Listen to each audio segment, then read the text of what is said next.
Morning everyone. आज के हमारे लेक्चर में हम द्रवों की रचना के विभिन्न सिद्धांतों के बारे में पढ़ेंगे। इसमें सबसे पहला जो हमारा टॉपिक है द्रव गैस का विस्तारित रूप। इसमें हम ये देखेंगे कि द्रव भी गैस की तरह व्यवहार करते हैं। जिस तरह से गैसों को एक पात्र में रखा जा सकता है, उसी प्रकार से द्रव को भी किसी पात्र में रखा जा सकता है और पात्र की दीवारें द्रव पर ठीक उसी प्रकार से प्रभाव डालती हैं जैसा कि गैस में। जब पात्र की दीवारें द्रव पर दबाव डालती हैं तो परिणामी दाब शून्य हो जाता है और इस प्रकार द्रव का केवल एक द्रव स्थैतिक दाब ही होता है। यही कारण है कि स्थिर द्रव में किसी बिंदु पर प्रत्येक दिशा से लगने वाला दाब समान होता है, अतः द्रव को भी गैसों के समान ही माना जाता है। क्रांतिक ताप पर द्रव और गैस अवस्थाओं के घनत्व समान हो जाते हैं, अर्थात द्रव और गैस अवस्थाओं में अंतर नहीं होता है तथा द्रव का व्यवहार गैस के समान हो जाता है।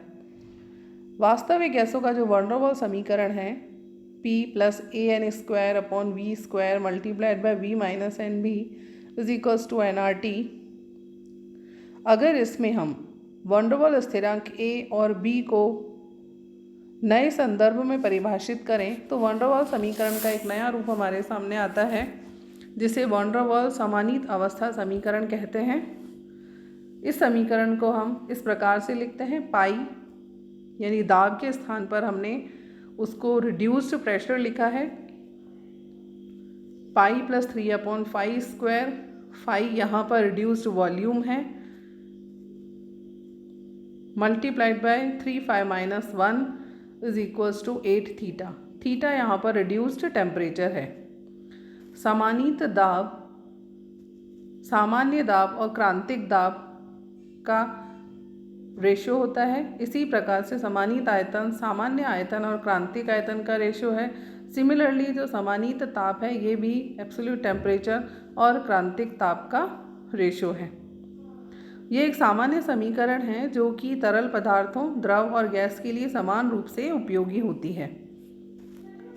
दूसरा है Bernal and Scott theory. Bernal और स्कॉट का सिद्धांत द्रव के अणुओं के अव्यवस्थित संकुलन पर आधारित है। बर्नौल ने द्रवों की ठोस तथा गैस अवस्था से तुलना नहीं की, बल्कि उन्होंने माना कि द्रव अणुओं का एक अव्यवस्थित समूह है जिसमें कि अणु अव्यवस्थित तो हैं लेकिन फिर भी एक दूसरे के पास पास हैं।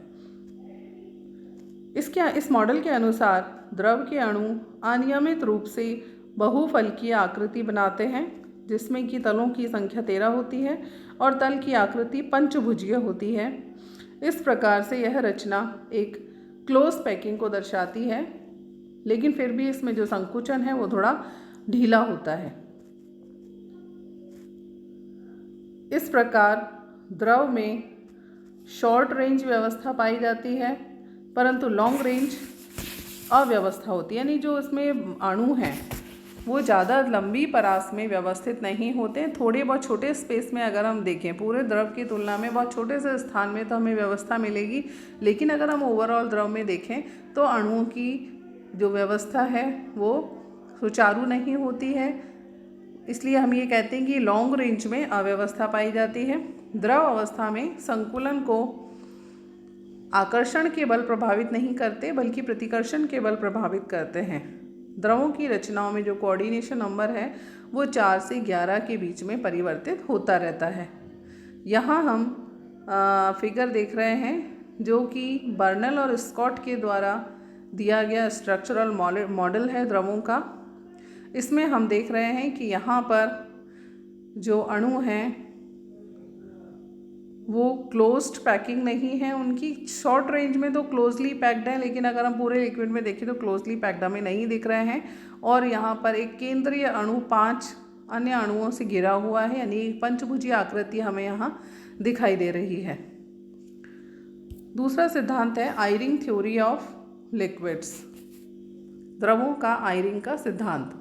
जब किसी ठोस को द्रव में परिवर्तित किया जाता है तो उसके आयतन में सामान्यतः 10% की वृद्धि होती है, जबकि जो अणुओं के मध्य जो अंतराण्विक दूरी है वो लगभग 3% बढ़ जाती है।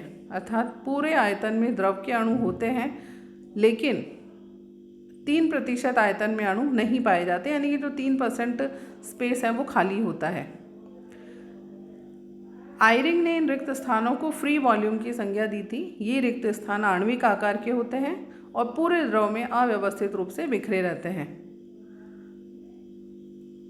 रिक्त स्थानों में हम जैसे इस फिगर में देख रहे हैं कि जो अणु हैं ये रैंडमली मूव कर रहे हैं। किसी अणु का जो डायरेक्शन है हम ऊपर की तरफ देख रहे हैं, ये एरो जो ऊपर की तरफ दर्शाए गए हैं, यानी कि ये अणु ऊपर की तरफ मूव कर रहा है।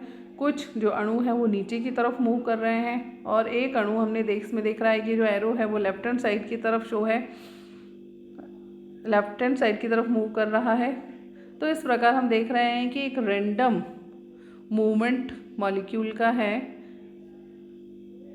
तो इस प्रकार से रिक्त स्थानों के अणुओं में अधिकतम अव्यवस्था पाई जाती है,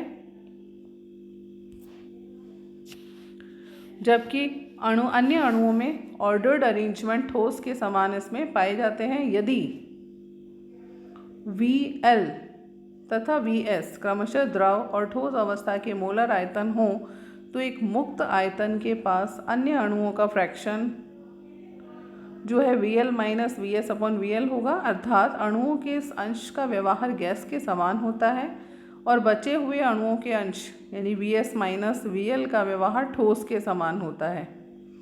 इस प्रकार हम ये देखते हैं कि द्रव में गैस और ठोस दोनों के ही गुण पाए जाते हैं।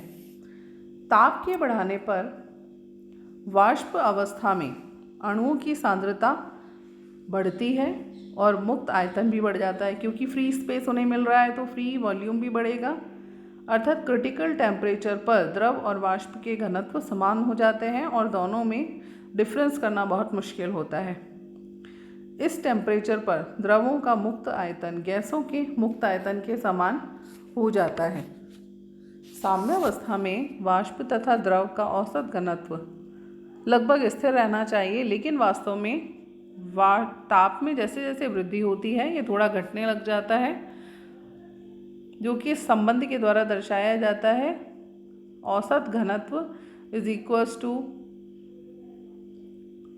P0 minus alpha T. यहाँ पर ρ0 और अल्फ़ा स्थिरांक हैं जो पदार्थ की प्रकृति पर निर्भर करते हैं।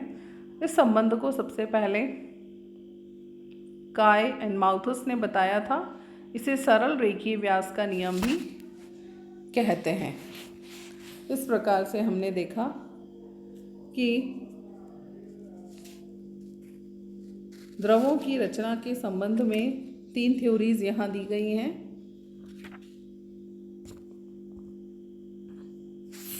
अगले लेक्चर में हम पढ़ेंगे स्ट्रक्चर ऑफ लिक्विड वाटर। धन्यवाद।